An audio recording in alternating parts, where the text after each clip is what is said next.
Bismillahirrahmanirrahim. Assalamu alaikum wa rahmatullahi ta'ala wa barakatuh. A very good afternoon, a very good evening to all. On behalf of Muis Academy, let me welcome you. For those returning, I see many familiar faces. Welcome back to Muis Academy in our first series of engagement for this year. For those who this may be your first time, you are on I would like to welcome you to this interesting conversation that Muis Academy organizes every year. This is our first, it's the beginning of our conversation this year. We started with a good note last Saturday where we had our Fatwa conference. At the same time, we launched our Fatwas in Singapore. This is followed by, this afternoon we had a good, honest and open discussion with our Asatiza, our religious leaders, in this same room, with this crowd. Prof. Jasser Auda has always enjoyed the session here because he always says that it is usually only in this room that he's able to speak out his mind openly, with no fear, with no reservation, because we welcome diverse views in this room, and this is what Muis Academy aspires to do, to provide a safe and healthy platform for us to discuss issues, however controversial, however sensitive, but with that intention for us to learn and to progress. And we will continue with further conversation, more yet to come, and we welcome you to our future engagements. You will be in our list, but I must admit that not all our programs are open to public. We've got also plenty of closed-door roundtable discussion with various different groups.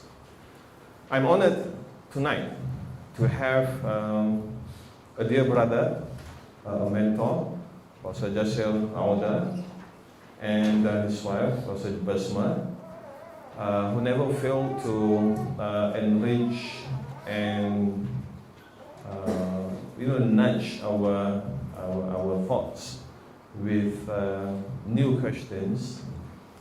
This is not their first time here in Singapore. They have spoken in various occasions in Singapore. But today, Prof. Jasser is known for his work on Maqasid Syariah, the higher purpose of Sharia. But today, we sort of challenge him with a different topic tonight.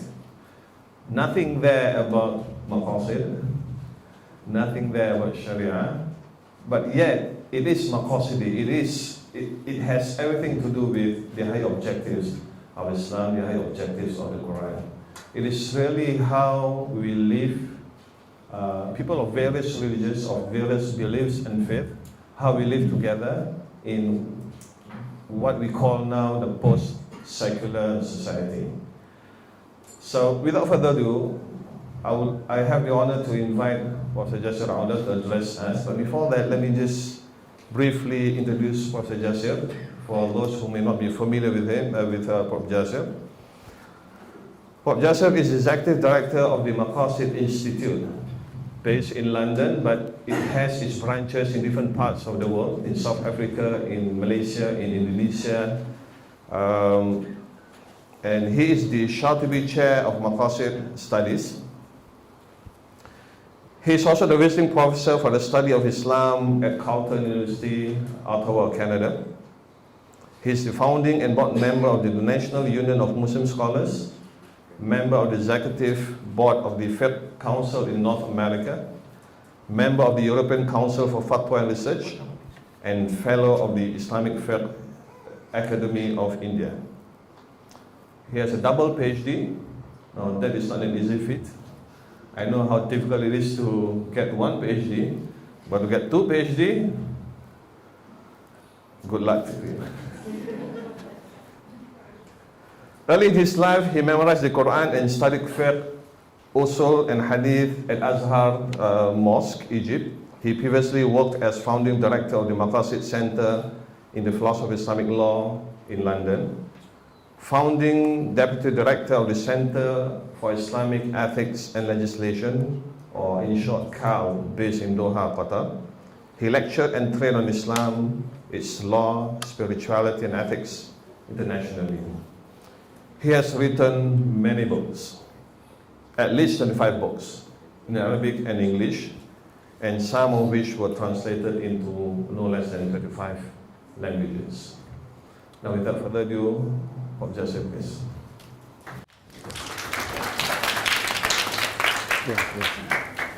Thank you. Bismillah ar-Rahman ar-Rahim. Assalamu alaikum wa rahmatullahi wa barakatuh. Good evening, everybody. It's such a pleasure to be back to Singapore. It's such a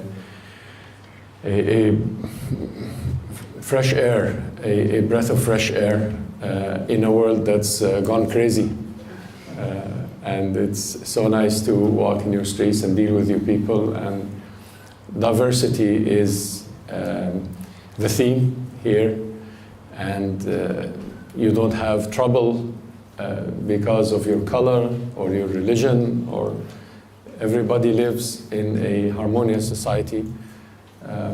Might have issues, of course, like any human society, but this is an oasis, and Canada as well, where I live now currently. Another oasis of sanity in a world that's gone crazy. Our problem, in my view, in this world is not secularism, and thus the need to go post-secular. And it is not Islam, thus the need to go post-Islam. Our problem is not dictatorships, and our problem is not democracies. Our problem is tyranny. Today's problem is tyranny. And tyranny, in the Quranic sense, is at-tughyan, or injustice. Another word for tyranny in the Quranic language is injustice. Our problem today is the injustice of the secular societies and the Islamic societies, the secular institutions and the Islamic institutions, the secular parties and the Islamic parties, and the economic systems that are state-controlled and the economic systems that believe in free markets. Injustice is the problem of today. And tyranny, which I prefer to call injustice, is the problem that is causing us so much problems. So for an Islamic point of view on the problems of today, I believe that we have to analyze injustice into a number of its forms and see how we can deal with these forms of injustice from an Islamic point of view. There are three forms of injustice, or that tughyan that the Quran mentioned, that I believe would give us a very good analysis of what's happening today. The Quran talks about a triangle of injustice in one of the ancient times settings, that is the times of Egypt, of the pharaohs of Egypt. The Quran, a good part of it, some 20% of its volume, is dealing with the history of Egypt of the time, and the children of Israel, and Moses, the Prophet ﷺ, and how the dynamics of tyranny worked to suppress a people, and so forth.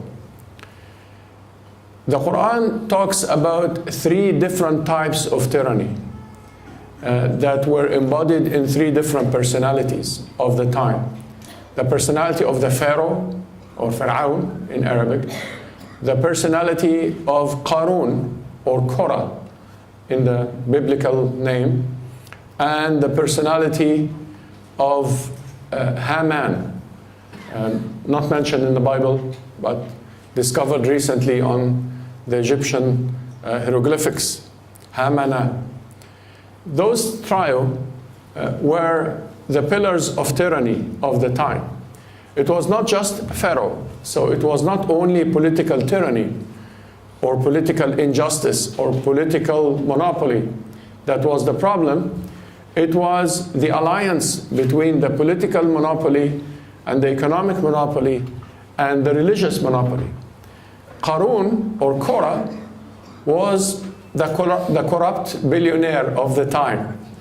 The billionaire of the time, the Quran says, who had gold, that the keys that kept the gold were too heavy for a bunch of men to carry. The keys, not the gold itself. So imagine how rich this guy was. And the Quran talks about a third personality that's called Haman, or Hamana, and that was the high priest. I believe, taking this analysis, that this trio of political, economic, and religious tyranny is the best description of the crisis that we live in today. On the political level, the Pharaoh was very interesting. The Pharaoh decided to rise in the land, the Quran says in one of its verses, by fragmenting its people, by dividing its people. إن فرعون علا في الأرض وجعل أهلها شيعا.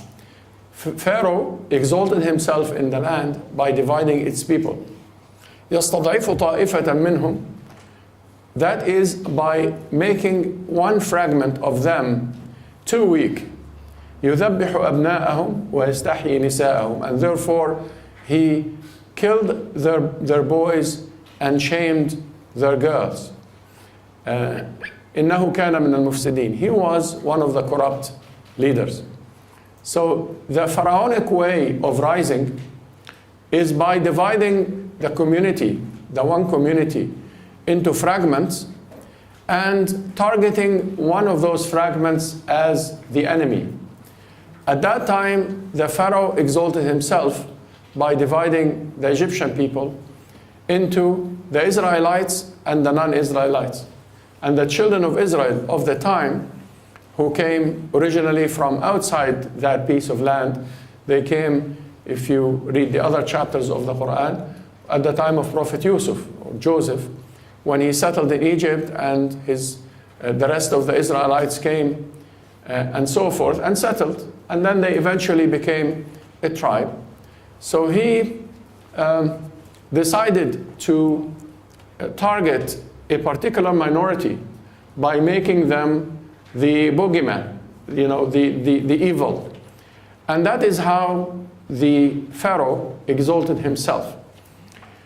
I believe that this is the problem politically that we suffer from in troubled societies, whether we are talking about Muslim majority societies in the Arab world or in other places where politicians exalt themselves by making an enemy out of a small group or a marginalized sect, Sunnah, Shia, Sufi, Ikhwan, whatever it is, that becomes an enemy and causes a political exaltation of an authority based on the enemization or the otherization, if you wish, of that particular small minority of the society. And that's not only Muslim majority societies. We saw the same thing in America recently, where Muslims, in this case, not the other way around, not non-Muslims, and not Yazidis, and not Copts, or not whatever, a Muslim group, but rather a minority that lived in America becomes a target because that exalts people in political power. And yes, we are talking about the difference between democratic societies and non-democratic societies, but it's the same problem and it's the same story. Whether we are talking about a tribal leader who exalts himself by making an enemy out of some portion of his people, or a democratically elected leader who rises based on making an enemy as well out of part of the nation state that he is rising in. Political tyranny cannot survive without another very important component of tyranny that has to do with economics, because the economic tyranny or the economic monopoly is the way by which the political corrupt system survives. The economic monopoly is characterized by a small percentage of the society that monopolizes everything in the society. 1%, 5%, 10%, depending on how fair the society had tried to be. In most countries around the world, it is really the top 1% that economically controls everything. And here is the story of the Korah, or Qarun, repeated in the same way. The Korah went out in his people, in his golden caravans and so on, and they told him that don't be too proud of your wealth. You need to give charity, and you need to remember that you're not going to take your wealth with you when you die, and therefore you need to do something for the society. You could be rich, but وَلَا تَنْسَ نَصِيبَكَ مِنَ الدُّنْيَا, the Arabic goes, that do not forget your share of the good things in life, but also give for the business to give back to the society, for people who become billionaires to be part of the development of their societies. And of course, he refused. He said, نَمَا أُوتِيتُهَا عَلَى عِلْمٍ عِنْدِي. In the Quran, the Arabic, the English goes that I have this wealth because of my knowledge, because of what I thought of, because of whatever, the patents I registered, or the whatever it is, the forms that are the modern forms of monopoly that the economics of the time allowed. And therefore, the Korah of the time, the Qarun of the time today is not only bound to particular countries. You are really talking about international companies that are the Korah of today, that control the societies and are unfair to the societies. The Quran says, إِنَّ قَارُونَ كَانَ مِنْ قَوْمِ مُوسَى فَبَغَى عَلَيْهِمْ. Korah was one of the children of Israel, but he was unfair to them. He was unfair to his own people. He transgressed against his own people. And these kinds of companies, for one example of monopoly and unfairness, are part of the system and part of the problem. And again, whether we are talking about Muslim majority societies or non-Muslim majority societies, we are really talking about the economic monopoly and the economic injustice as one of the major problems that we have. The problem today that the economic monopoly, whether in a tribal form or whether we're talking about another international company form, the problem is that the billionaires of today control much more than the trade. They control the media, and therefore they shape the reality as they wish in people's minds.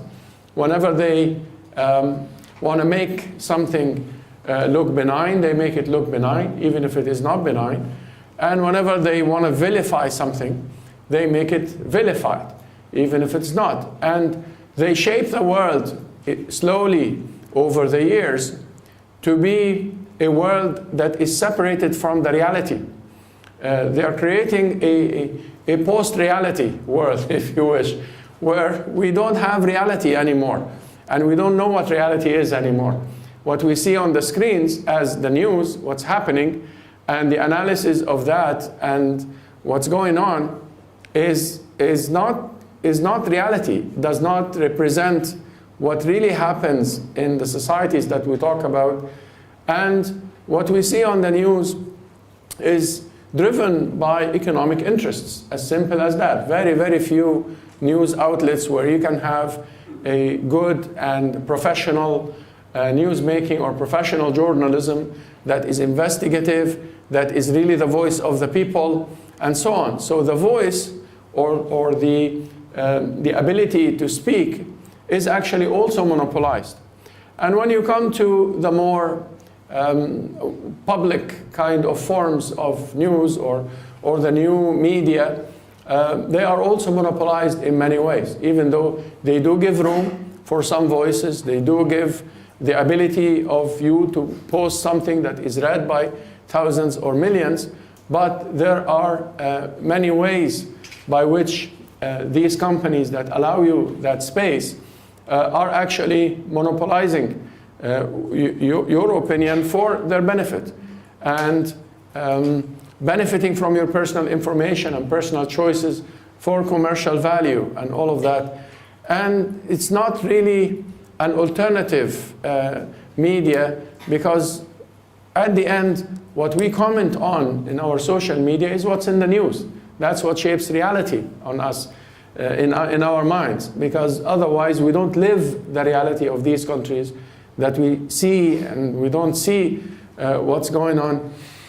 And therefore we live in a world where the economic injustice is controlling the information and many other things, and controlling education in many cases, where education is becoming a business, is not part of something that everybody can get an education, becoming very expensive, and therefore people can afford education when they can pay.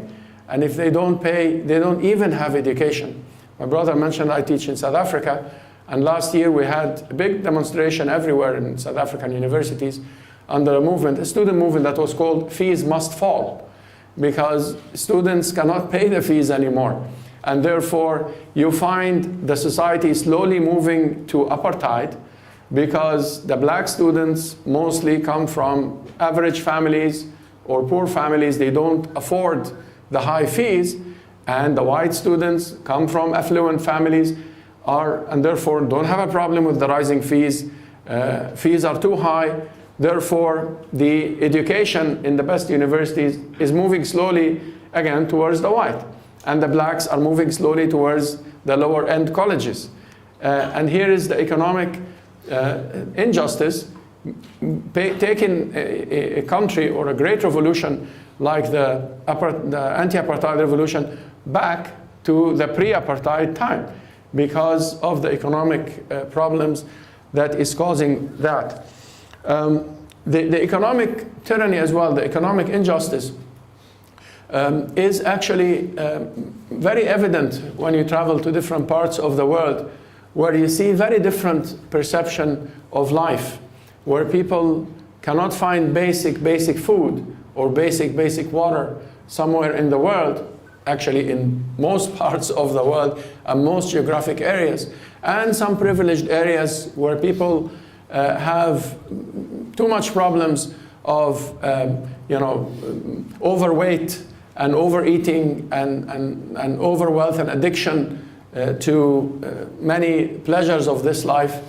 And there is a problem there. The economic injustice also controls so much of the other aspects of life. Medicine is becoming a business as well to much of this world, where most people in this world cannot find access to medical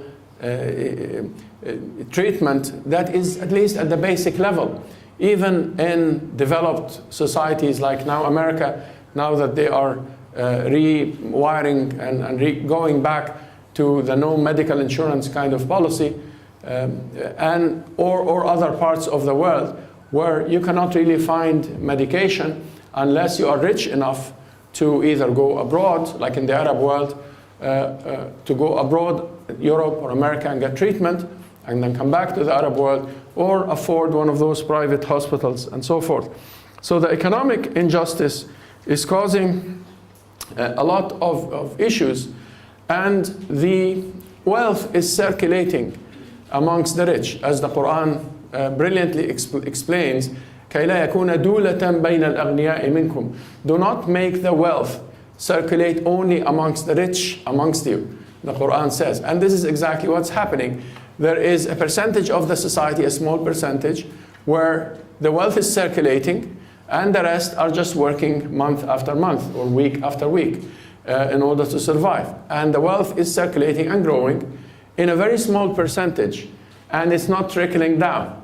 As Reagan said, we're going to allow the neocon policies that he wanted to follow, and then he says the money will trickle down. And since his time until today in America, the money never trickled down. The money still stays up and everywhere. So whether we are talking about an Islamic, if you wish, a Muslim majority, I prefer, country, or you're talking about a non-Muslim country, East, West, Europe, Africa, it's the same problem and it's the same thing. And we're moving in the same direction. Finally, of the three angles of that triangle, the religious tyranny. And the religious tyranny is a major problem.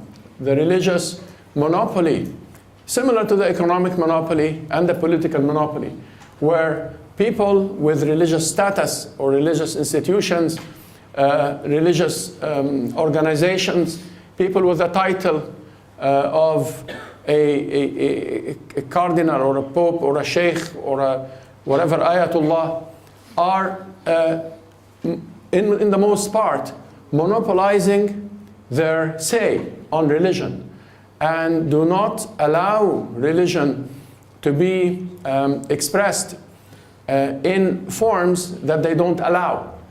And it's the other coin, the other side of the religious and of the political and the economic monopoly, where information, the name of God, and the word of God, and the rules of the religion is defined in a very particular way for very particular people.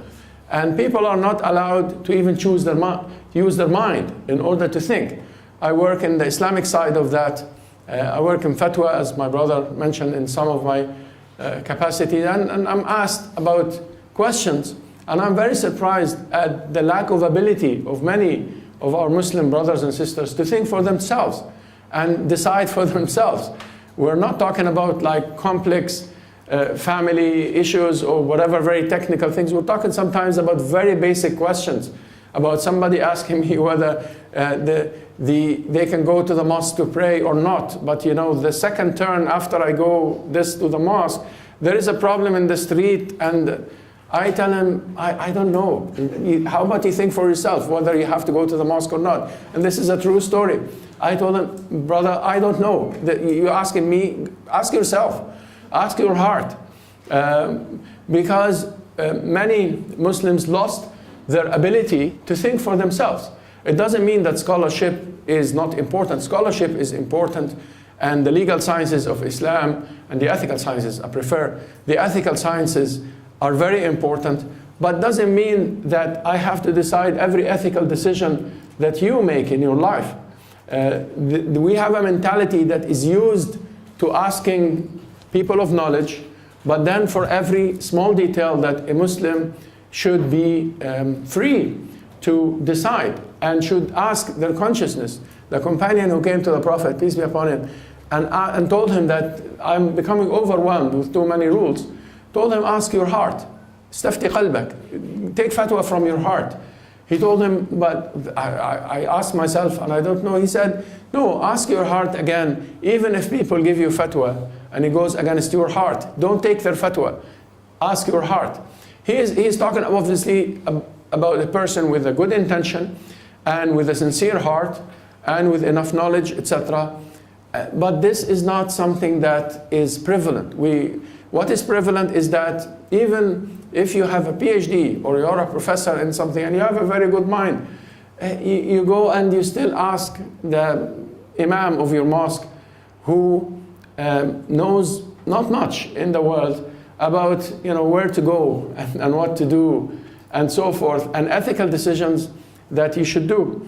Religious monopoly takes much more dangerous forms than the personal ethical questions.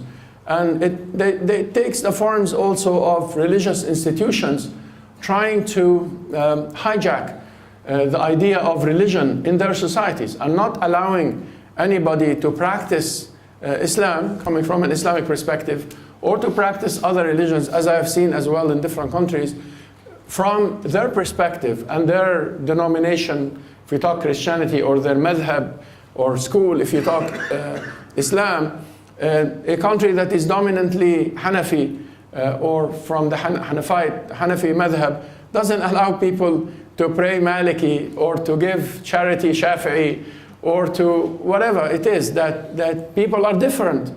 But there is a tyranny of the school of law that is prevalent in the society, and there is a tyranny of certain institutions that define religion, that sometimes in some societies criminalize the religious opinion of somebody who is knowledgeable but doesn't have a permit to give a religious opinion or to lead the prayer, even though we know from Islam that anybody of knowledge could lead the prayer.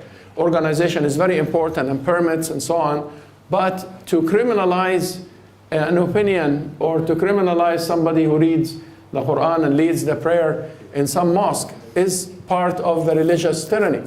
The religious tyranny, from the Islamic point of view as well, has a major manifestation in what's called the religious groups, or the religious political movements, to be more accurate. So groups who want to achieve certain power in their societies, they practice religious tyranny at even a worse level, where in the name of Islam, now talking Islam, in the name of Islam, they don't allow their members to question their policies, and they don't allow their audience to question their integrity.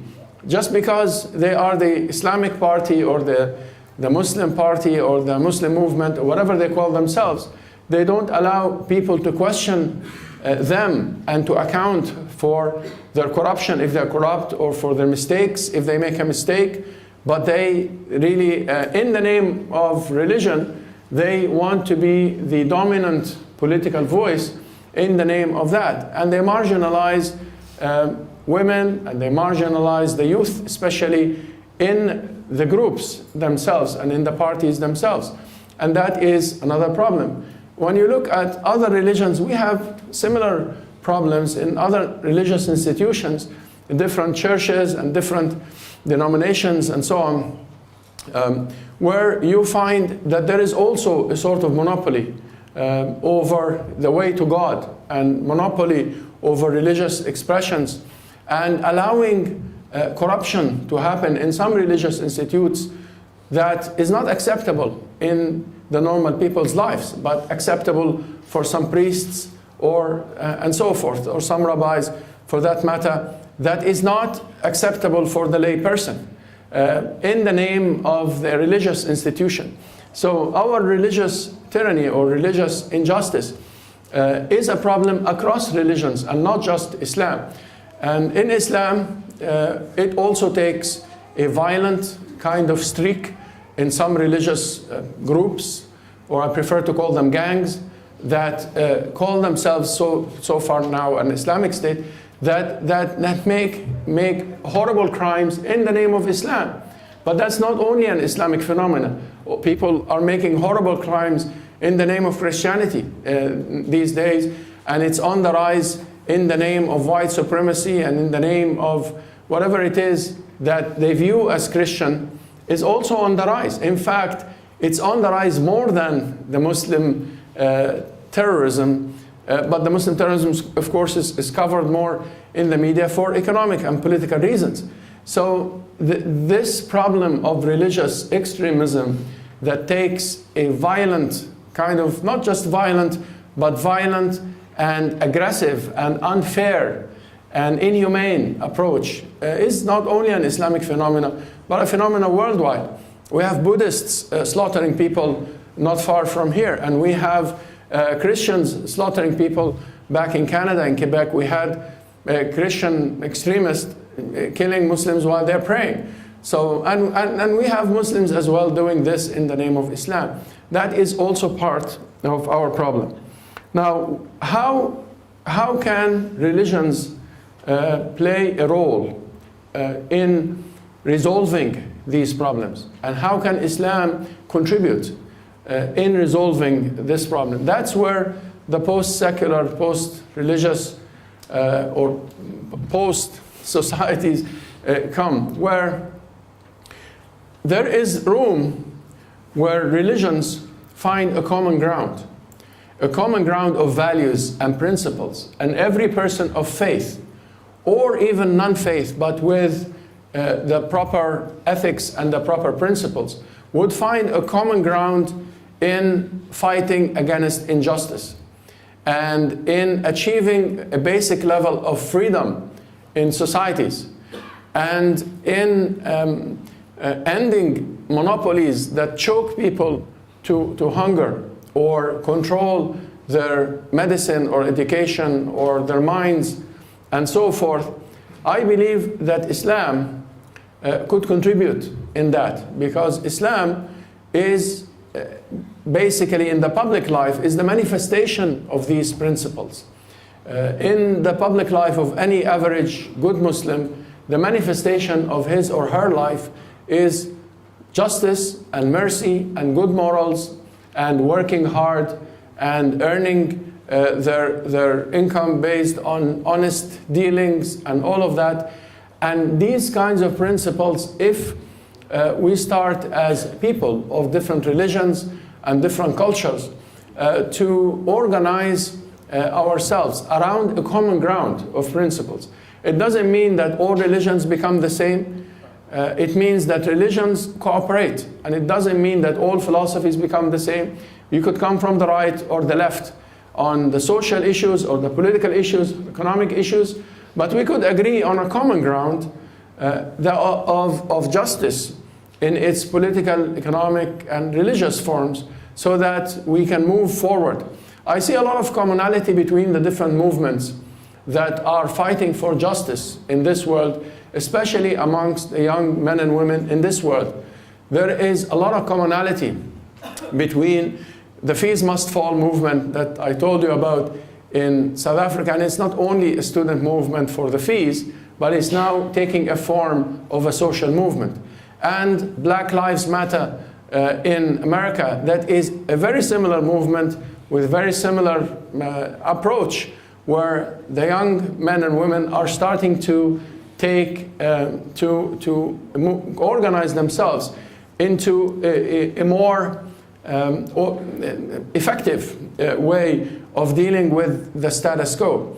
And it's a very similar movement to some traces of the late Arab Spring that was, I prefer to call it the Arab Nightmare, but the Arab Nightmare had taught the Arabs, being one of them, a lesson that we have to cooperate. We have to organize on a common ground. We cannot just put all our destiny in the hands of some Islamic group or in the hands of some organization because we trust them. It doesn't work.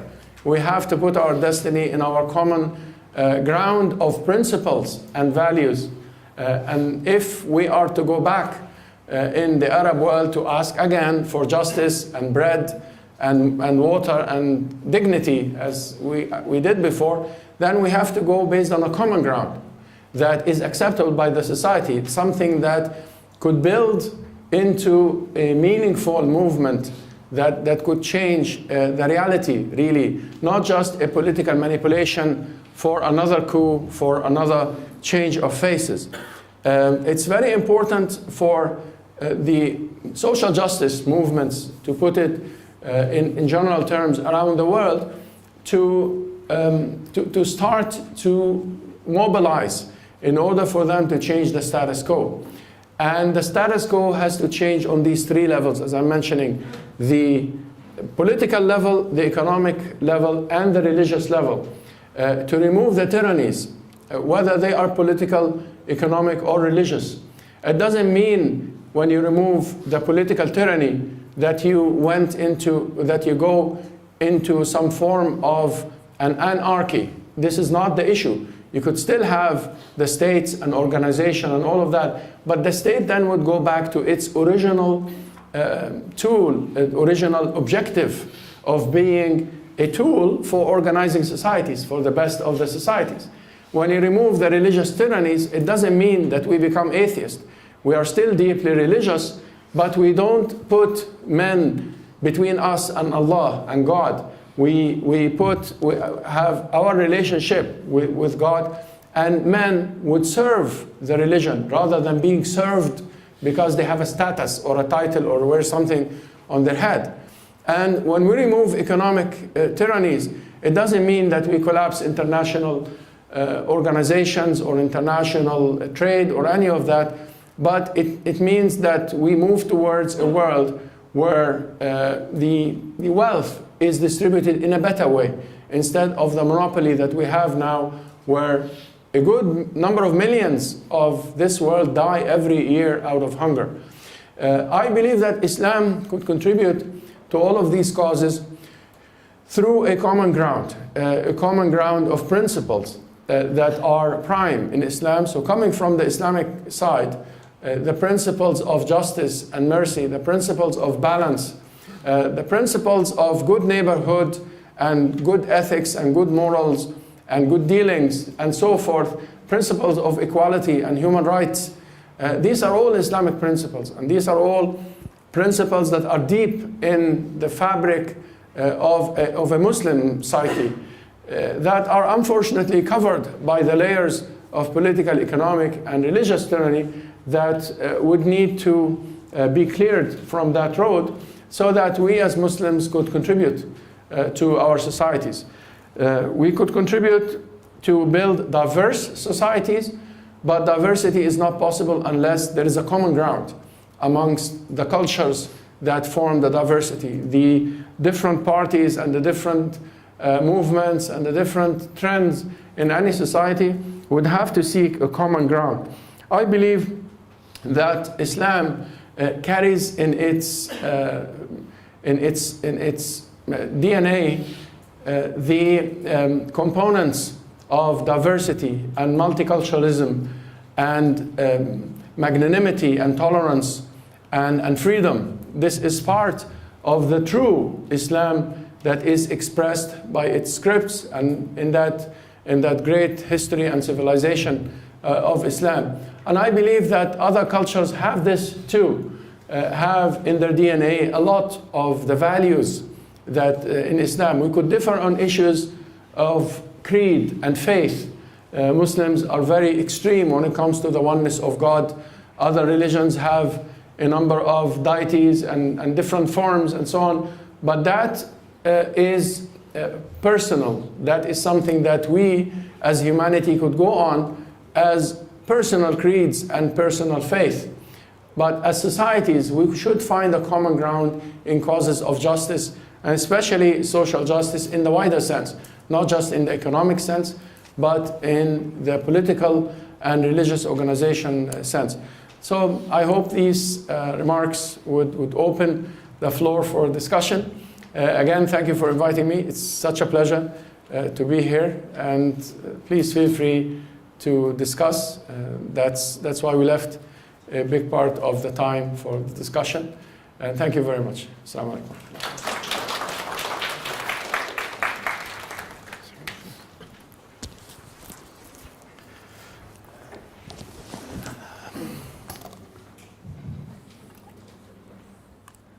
Thank you very much, Prof. Jasser, for that enlightening presentation.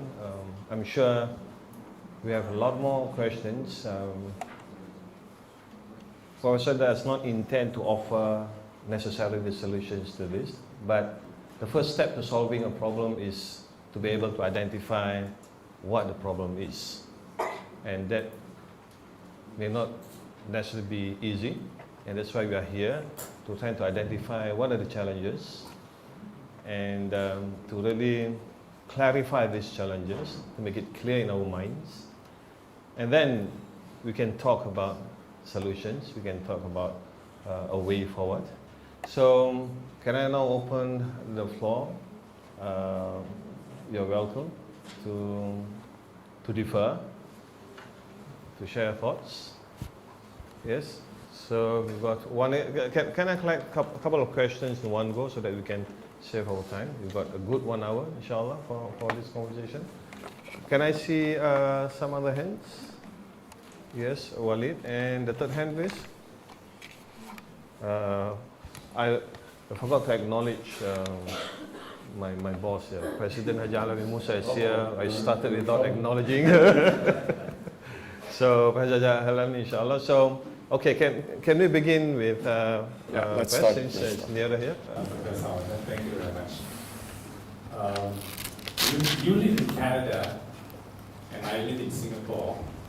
Canada is a secular state. Singapore is a secular state. So we are Muslims living in secular states. Mhm. And we are part of the larger portion of the global ummah of the 1.6 million that live in secular states. And of course we know that the experiment with Islamic State and political Islam has failed. Countries with Sharia-based do not deliver the good life. And you mentioned about the tyranny, the monopoly, the injustice, the backwardness, the repression, the inequalities and so on. But yet, as Muslims living in secular states, and this is where I like to comment, my feeling is that Muslims do not really understand and appreciate secularism and the secular state ideology. Islamic scholarship has, unlike scholarship in Christianity, because Christianity and the history of Europe in the many centuries that led to the birth of secularism, there was some reconciliation between Christianity and secularism, but that has not really happened in Islam. And except, I think, in two countries, Turkey, of course, Kemalist militant form of secularism, but later it was moderated before the Islamic political parties and finally the AKP Islamic Party. And I think more so as a good model is Indonesia, the way that they have reconciled Islam with liberal democracy, with freedom, But essentially in the Islamic world, I see that there is an inadequate attempt, in terms of scholarship to reconcile the Islam and the secular state ideology. So, as a jurisprudence, I like to ask you, is it, put it simply, is it a sin to live In a secular state? In a secular state? Can we embrace the secular state ideology as Muslims and yet remain as good Muslims?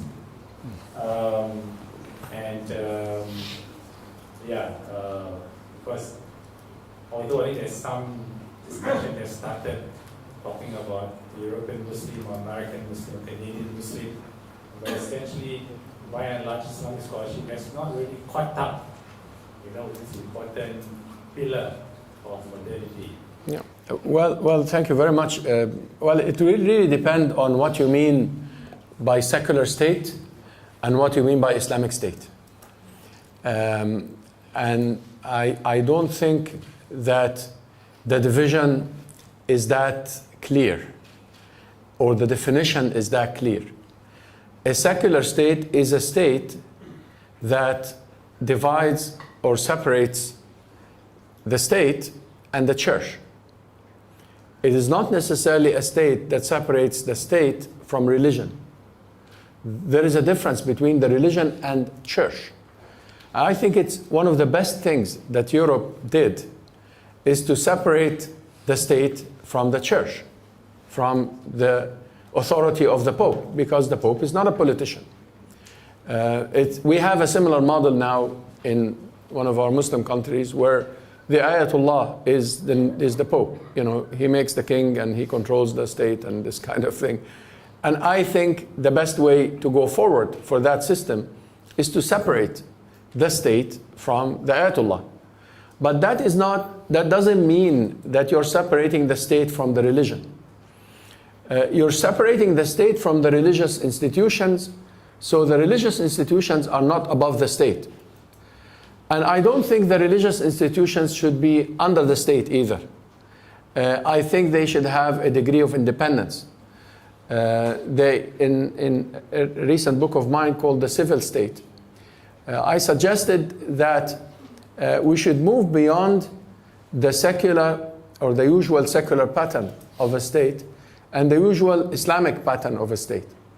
So what we mean by a secular state is separating the state from religion totally. This is not realistic, and it doesn't happen anywhere. And I think religion has a lot to contribute to a secular state, exactly as you do here in a secular state, where as religious people and religious organizations, you are contributing to the well-being and the welfare of the system, of the state. Now, in a secular state, religion should not be under the state, because that is another extreme form of the state. When the state, as in the French example these days, tries to control the religious expressions, even what you wear on a beach, and doesn't leave any room for something that you want to express yourself in a certain way. There is a difference between hiding your identity by covering your face. That is the work of the state, I believe, versus whether you want to wear long sleeve or short sleeve. That is ridiculous. That is now, the state is becoming a secular tyranny, is a secular pharaonic system in the French style. And that is not acceptable. Now, on the other hand, part of your question is that we don't live in Islamic state, or the Islamic states, you mentioned Turkey and Indonesia are successful models. I don't know what you mean by Islamic state when you talk about Turkey. 50+1 majority doesn't make a state Islamic, and doesn't make a land Islamic, and doesn't constitute an Islamic state. In fact, the concept of Islamic state is a concept where the state achieves the Islamic values and the Islamic principles. And if the state achieves the Islamic principles, then it's an Islamic state. I don't think I live outside the land of Islam when I live in Canada. I'm not saying that Canada is an Islamic state, but it's a state that has the principles of Islam that I believe in. And it has the principles of Islam more than many other Arab countries that I lived in, who consider themselves to be Islamic states, but they're not really. I mean, even for Muslims, and even for mosques, and even for pilgrimage, and even that you're talking about the basic acts of worship, you find yourself in a place like Canada or Singapore, perhaps doing them better than many of the Arab countries. And when Turkey takes steps towards political monopoly of power and all of that, now I believe is departing from the model of a good Islamic state, for lack of better terms, into a deviation from that. Whether the party calls itself Islamic or not, you could have an Islamic party and they don't know how to govern in a balanced way. I'm not sure about Indonesia or the system there, but sometimes we judge based on speeches and based on words and based on what the guy in the top wears. If he wears, a nice thing and he calls himself a big Islamic title, then it becomes an Islamic state. And it could be the most corrupt state in the world. But it's called Islamic just because the guy on top has an Islamic name and has some good titles, and appear on the day of Eid and appear praying Jum'ah and so forth, and cries and this kind of thing. But it's not Islamic. There's nothing Islamic about their state, you see. So is it haram to live in a secular state? No, I think it's actually very good. It's actually, I believe that we should move towards a more integrated model. I believe. I'm not a political scientist. This is if you are a political scientist, you would see an accent in my politics terminology, obviously. But coming from the religious or Islamic thought perspective, I believe that we could develop a model, even in the Islamic thought, that is an integrated model, where the current nation state is a good state by moving towards certain principles. Nobody, even the head of the state, is claiming to be a Khalifa. The model of the Khilafah is gone, it's history. For good or for evil, I mean, it's gone. And it's not going to come back anytime soon. And as we live in those nation states, how can we make the state as Islamic as we can? Not by asking the prime minister to have a beard or to wear a amama. No, but how can we make the state serve the principles that we talked about, diversity and justice and freedom and human rights? And the more the state serves that, the more Islamic it is, to me. Whether the majority are Muslim and therefore they elect a Muslim leader, or the majority are non-Muslim and therefore they elect a different leader. But it doesn't really matter. What matters is the principles and the values that the state works with. I'm happy where I am in Canada. You should be happy where you are here. It's a great state. Ajaran was referring to Tunisia, not Indonesia. Tunisia. Indonesia? Oh, okay. These days, starting up Yeah. in terms of rethinking Islam with regard to Yeah. secular. Well, I've been to Indonesia a number of times. I didn't see any rethinking of Islam, to be honest, but maybe, who knows? But I mean, maybe on the political level, yeah, inshallah, it's yeah, the same. I mean, yeah, same old. Can I now invite Iqbal, right? And Walid, he's a political scientist. Oh, mashallah, yes. Assalamualaikum, Dr. Professor Jasser and Dr. Hanan. So, my name is Iqbal, and actually it's a discussion, not a political scientist or anything like that. So my question revolves around you saying, Islam has reached a common ground if we want to reach a pro-secular society. But the thing is, like, I'm Singaporean, but I grew up in Malaysia.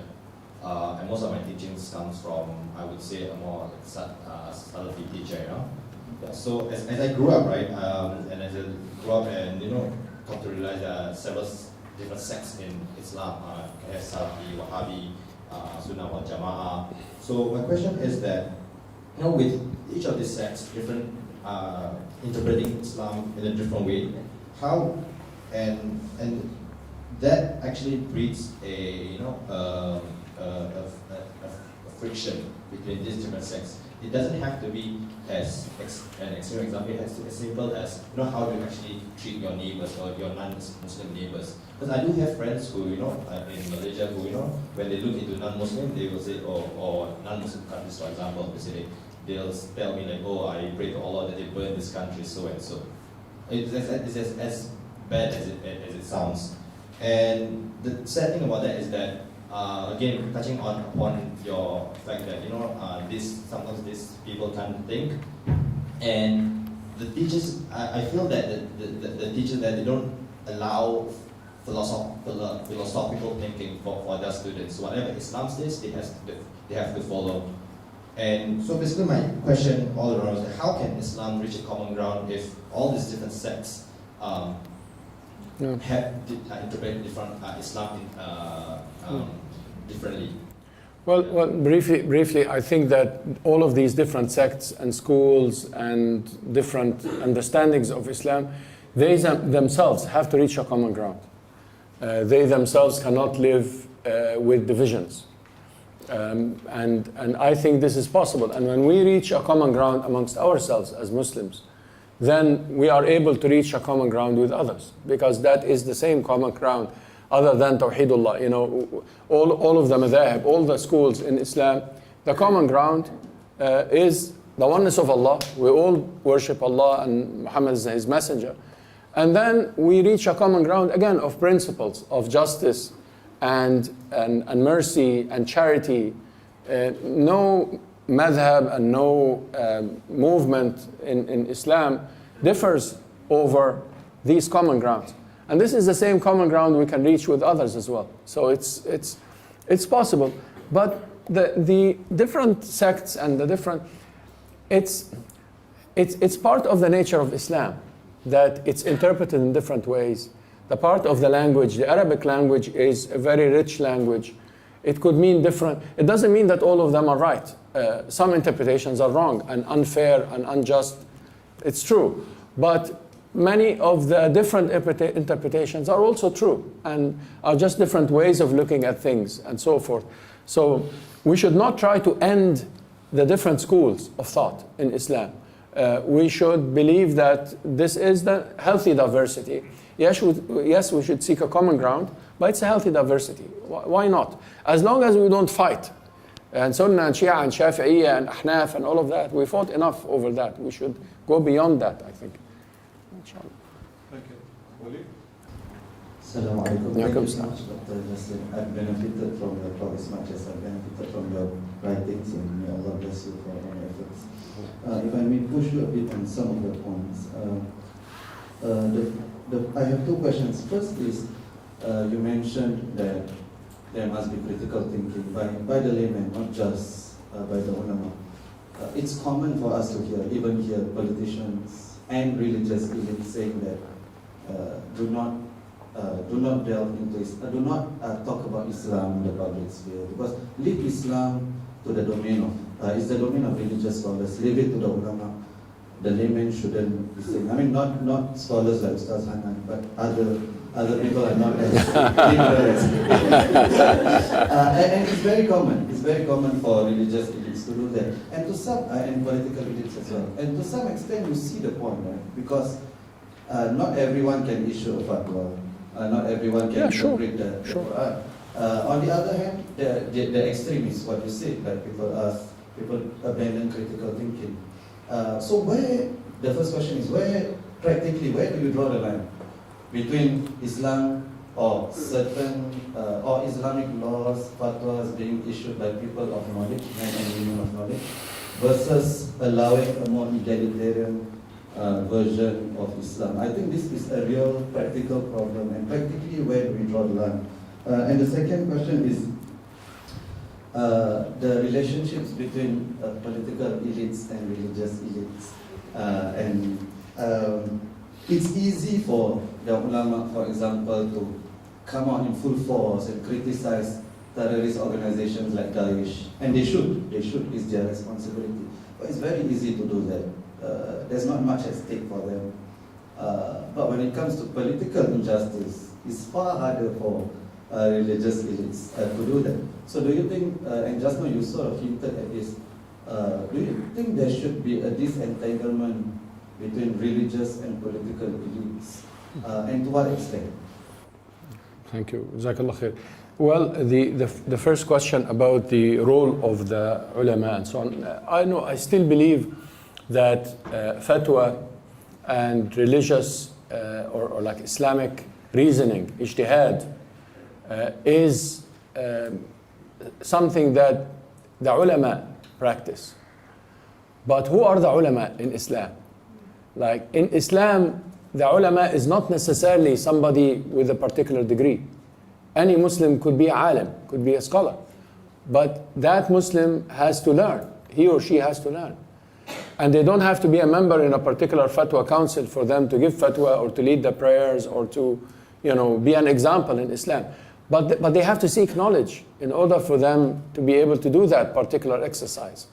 So I do believe that it is up to the knowledgeable people but every Muslim has to work on him or herself to be knowledgeable.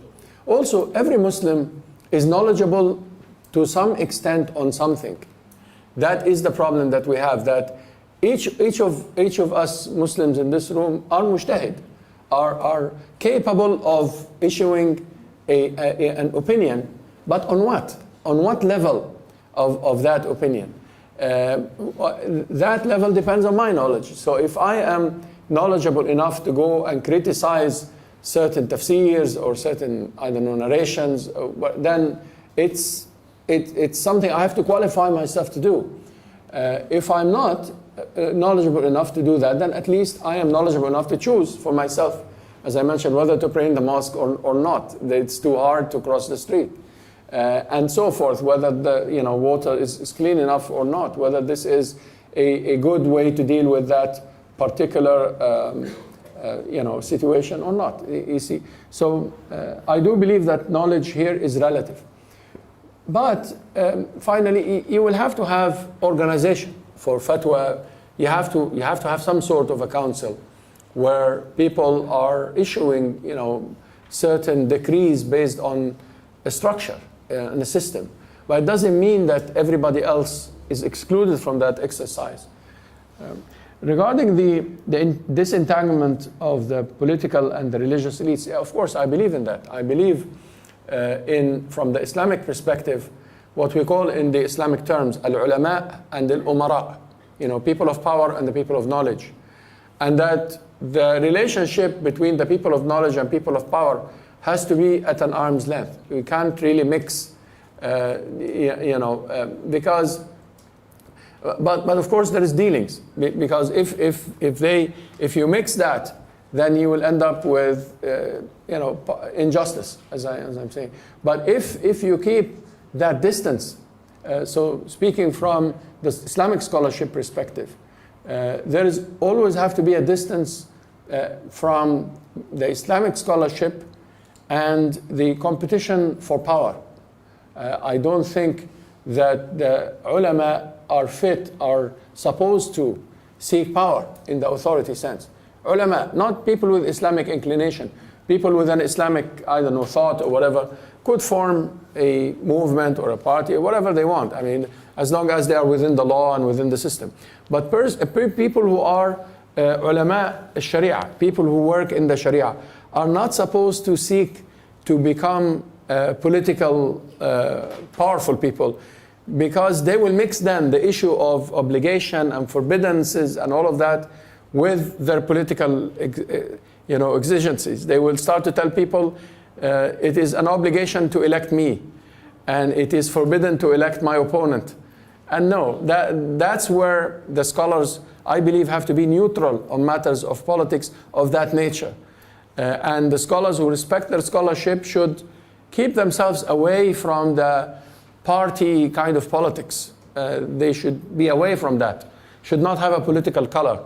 I don't think that a scholar of Islam should join a political party or have a political color.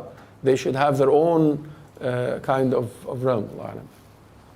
If I may add, this issue about authority, between epistemic authority, really a scholarly authority, and a paper authority by virtue of your qualification. You are a graduate of King's College. King's College is not ARS, so you are a graduate of Azhar or Medina or Jordan and so on and so forth. I think the idea is really that you are knowledgeable, you know what you're saying, you really truly have the epistemic authority. Paper is probably an indication, but not necessarily really reflect your authority. Often we go back to the earlier time. Yes, there wasn't paper qualification, but a certain form of authorization in the form of sanad, in the form of ijazah. Although now we are reusing that name again, ijazah, sanad, but may not necessarily carry the same authority as in the past. But for some administrative purpose, paper qualification helps.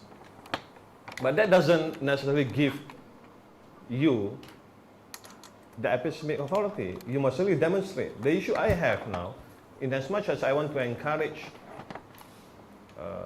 democracy, that religious people should not monopolize, but you too must demonstrate that knowledge. Often people who claim that, no, not necessarily that you are from Azhar, Medina, you can speak.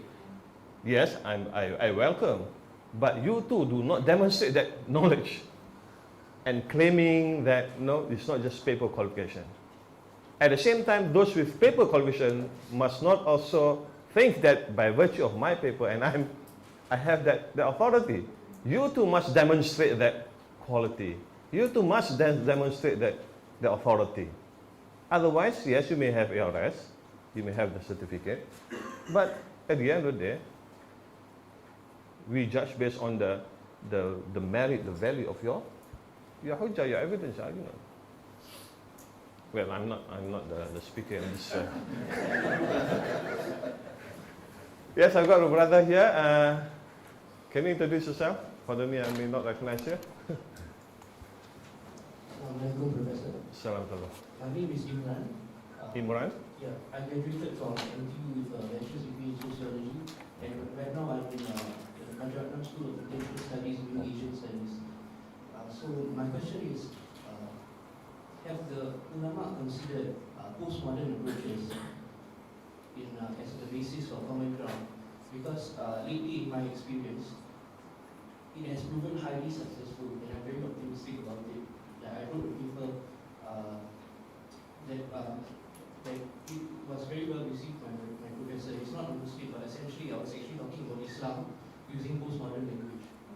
So the only few people whom I've ever heard talking about it are people like Abdul Hakim Murad, Sheikh Abdullah bin Baya, because he studied French structuralism and Sheikh Counsil. So is this area relatively unknown? And Sheikh Jasser too. I don't have this honor of being a postmodern. No, I think, well, it depends on what you mean by postmodernity. I mean, if postmodernity is the deep critique of the relationship between knowledge and power, and the bringing of the marginalized back to the center, and these kinds of things, then it's very similar to what I'm talking about. I understand postmodernity or postmodernism as the deconstruction of meaning. And the deconstruction of meaning is not a common ground. The deconstruction of meaning creates chaos. And if you are going to deconstruct the meaning is to keep the opposites to the free interplay, as Derrida says. The free interplay of the opposites doesn't create a common ground. I believe that we need a postmodern approach in which instead of deconstructing, we reconstruct.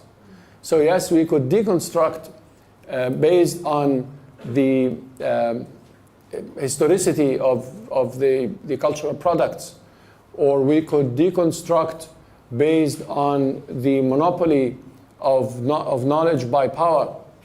But we should deconstruct, because if we should reconstruct after we deconstruct. Because if you deconstruct and leave the state, it will be an anarchy. Or leave morality, it will be amorality. But to deconstruct the current forms of morality that were based on biases, and then reconstruct them based on the principles, that is more into a systematic approach rather than a postmodern approach. So I hope I answered the question. Just to share, we had a year engagement with our Christian friends on this topic, on this theme, religious authority and postmodernism. And the book is published. I edited the book. So, yeah. In return, you give me your Yes, can I invite other questions, please? Assalamualaikum. Waalaikumsalam. Thanks for the fantastic presentation where you actually deconstruct the whole idea of tyranny to this triple triangular tyranny. Maybe I have a question. Because to reconstruct this post-central society, you actually mentioned on basic values, on a common value across all grounds. Then, and these values, I would argue, is a very much humanistic value where all human actually can agree upon. Then, where is the role of interfaith dialogue, where people can talk to one another theologically, rather than focusing on humanistic common ethical values?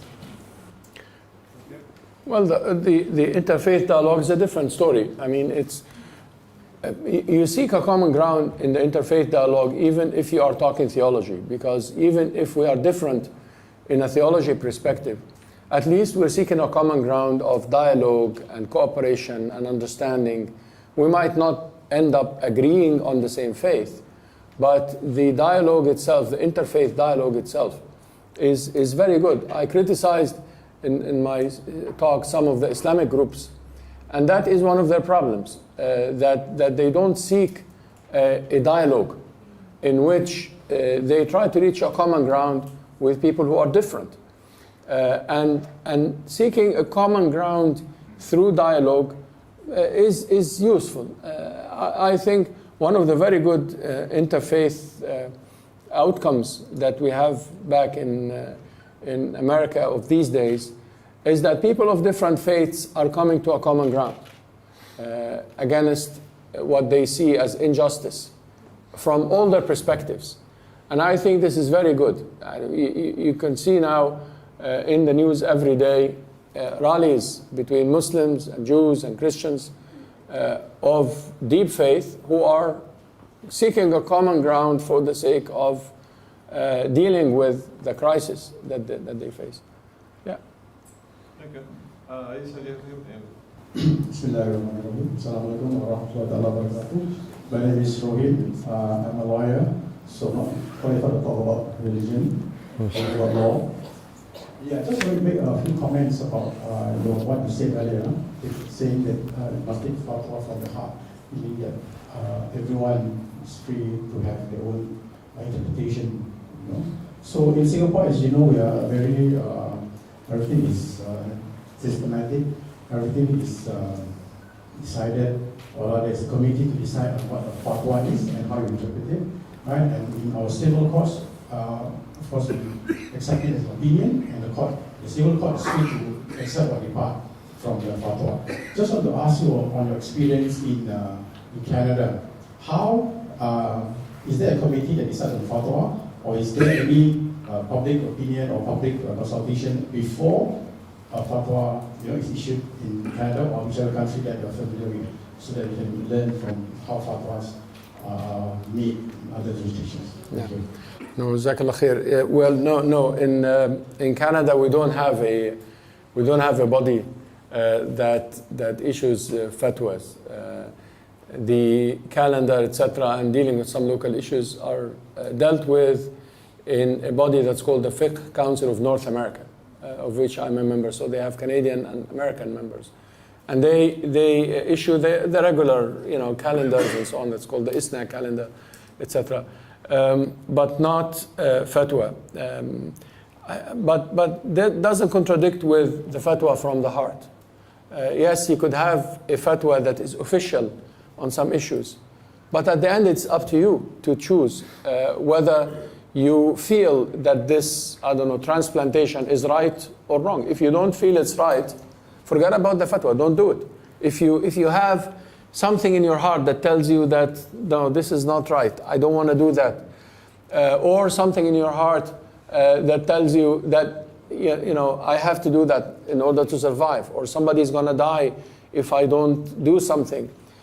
You see, so what I'm saying is the difference between the issuing of the fatwa and the application of the fatwa. The application is really relative and subject to everyone's consciousness. But I'm hoping perhaps one day that we develop that council in Canada. You are much more advanced here. You have a big fatwa council and very organized and very systematic. We don't have that in Canada. The latest we had was an attempt to have a Sharia court, to have a court that deals with family issues and so on. And I was one of the voices against the Sharia court because I thought that the Canadian family law is closer to the Sharia than the proposal that was put for the Sharia court. And so that's so far where we're at. When we propose things to the system, they do have to add something to the system. We can't really have a Sharia court that is unfair to the woman and the child and so forth in the family, and you have the law of the land giving them some rights, not the whole rights that Islam gives, but at least some rights. So on that basis of principle, so far we're very good with the secular system. So that doesn't mean that Prof. Jasser disagrees with our Sharia code. No. No. But again, the context, although the word fatwa is used loosely, but probably it is meant or it's referred to different things. In our case, just sharing when we say fatwa, we do not mean a response to a problem asked by anyone. I mean, in mosque, for example, you go to the mosque and you got the imam there, ask a question, and then the imam will give a response, and there's fatwa. Yeah. Here, we don't call that fatwa. A fatwa here is a decision made by the council Okay. of fatwa. And this is for legal and amla, this is basically administrative and legal aspect. So when I'm at the mosque and someone comes to me and asks a question, if I'm in Cairo and I give that response, that is fatwa. But here, that is not a fatwa. Mm-hmm. That is what we call kemusykilan agama, right? We respond to a religious query. Yeah. So there's only one mufti here. Oh yeah, that's fine. No, I don't mind. I don't mind. I'm not going to give any fatwa here. Now, in fact, on Friday I mentioned that the Fatwa Council here in Singapore is a model, and I urged in my talk with Fadilat al-Mufti, I urged him to write for the council to write something about the methodology of reaching the fatwa. Being a member of a few fatwa councils, I think they have something to offer in terms of the relationship between the Islam and science, in terms of the make of the different members, in terms of the political and economic considerations that they consider in their fatwa. And in that model, I added that this could be also a way of self-critiquing themselves. If they put a methodology, why we do this and why we do that, perhaps we can improve on ourselves in what we do. So if you have any question, ask the Fatwa Councils. Okay, we've got Prof. Osman. Question probably for Dr. Hamid. Yes.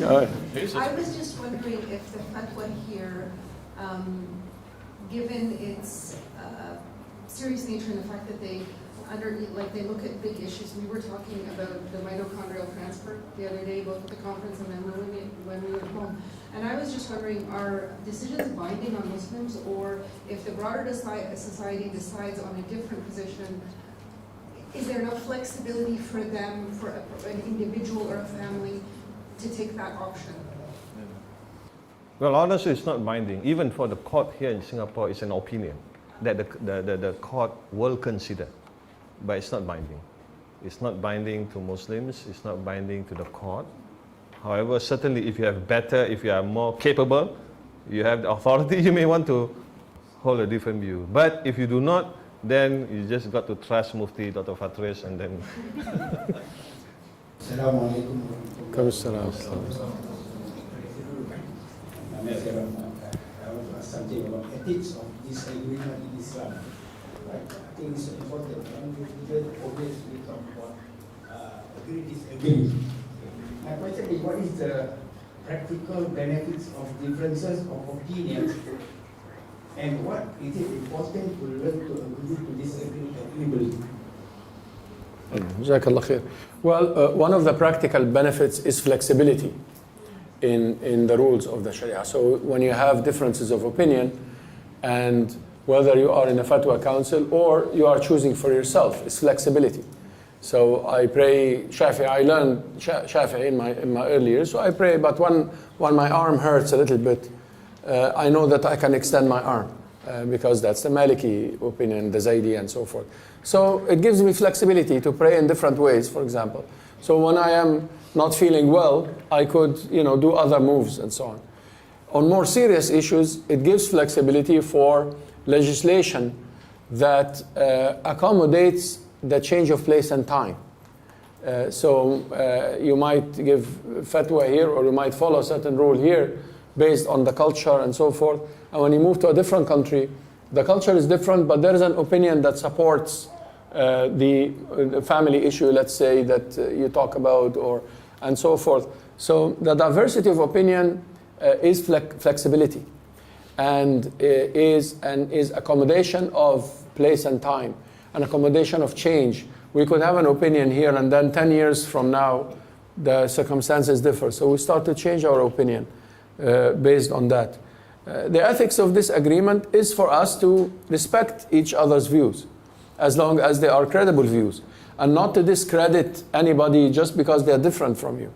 Unless they say something that's absolutely opposite to the fundamentals of Islam. If somebody is going to talk about, I don't know, a different God or a different worship or a different, instead of doing Hajj in Mecca, you do it in New York or something. Then there's no tolerance here. We say, no, this is wrong, means wrong. Because they break the principles. But if there are just different ways of praying, different ways of doing ceremonies and so on, and different ways of paying your charity, then this should be just a matter of tolerance and agreement and so on. Many of our fights between us Muslims are fights over details that are all fine. You know, the kids, the young men especially, you know, the young teenager, they fight over this moving of the hand. I saw it in a number of countries. You don't believe it. For non-Muslims, perhaps you would find this very amusing. That at the end of our prayers, we say there is no God but one, and we raise our finger like that. So some opinions say you can move your finger, and some opinions say no, you raise your finger. And in a number of countries, the young men fight over this. Don't do that. No, yes, I will do it.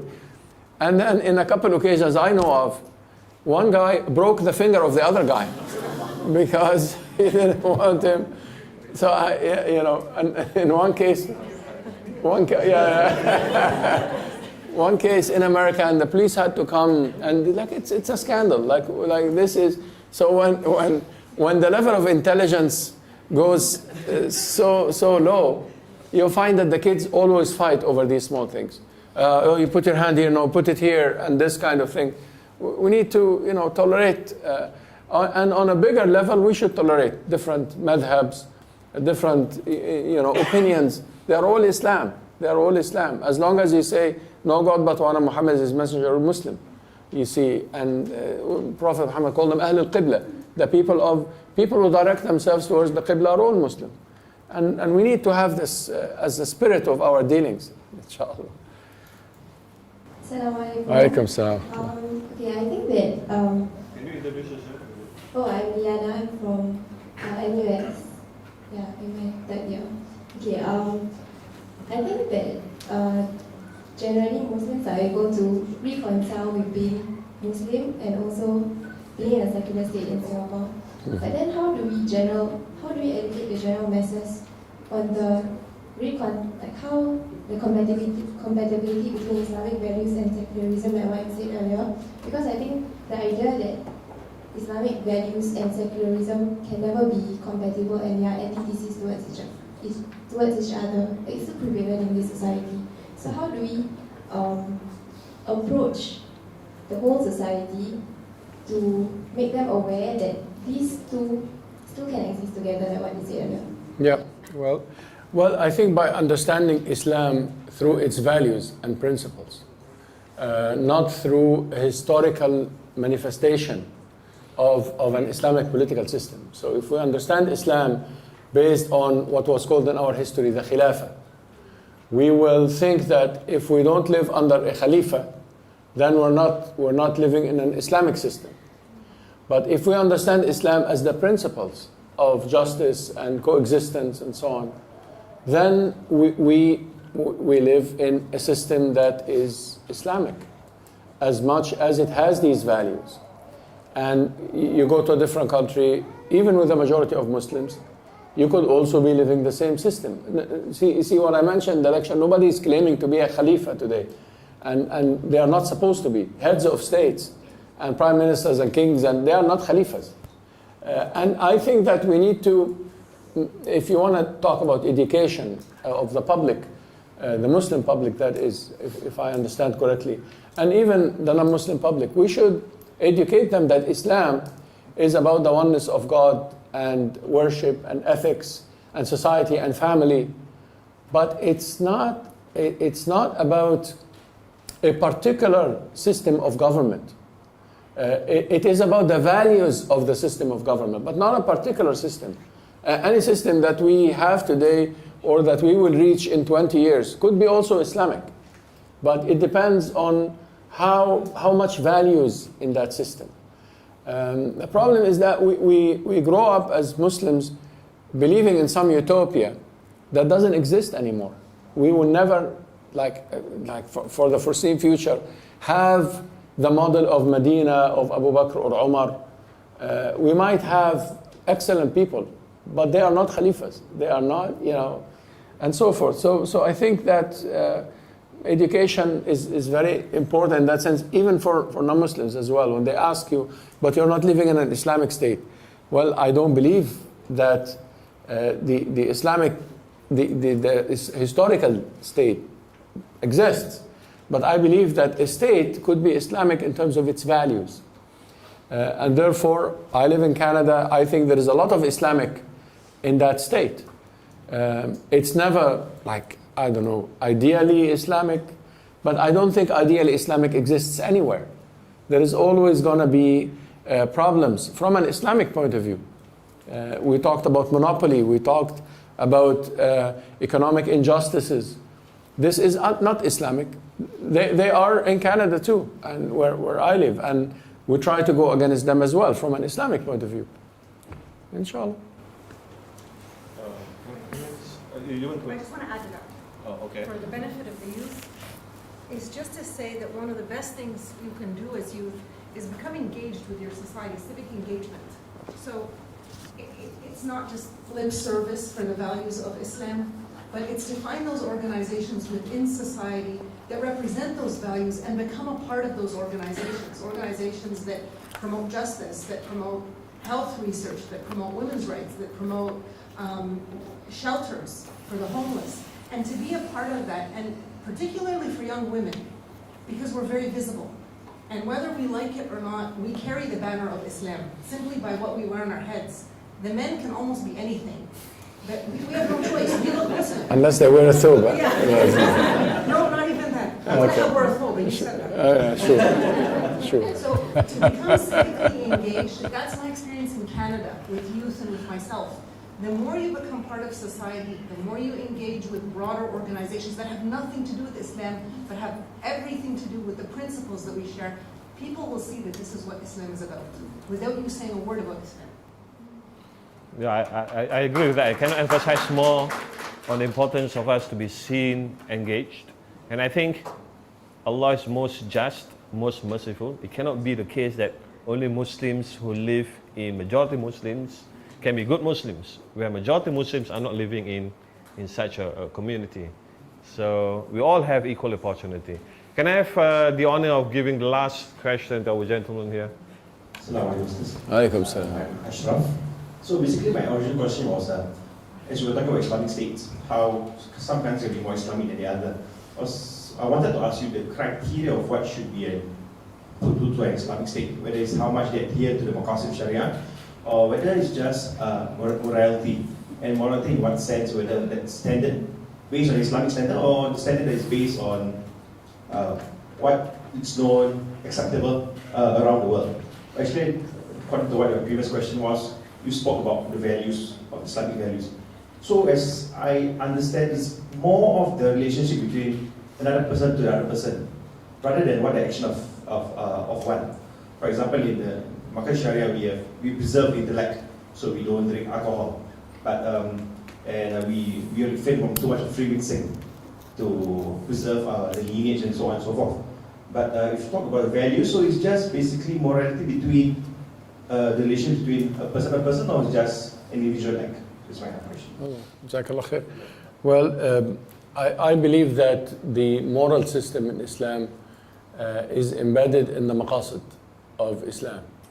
But the maqasid of Islam are not only the preservation of mind and dignity and so forth. They're much larger than that. The whole lecture a few hours ago was on that issue, that the maqasid, the objectives of Islam are much wider.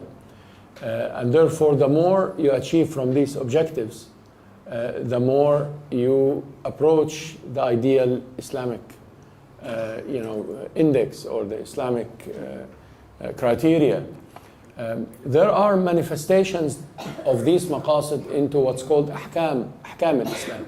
The rules. We do not drink, we do not commit, Allah forbid, adultery, etc. These kinds.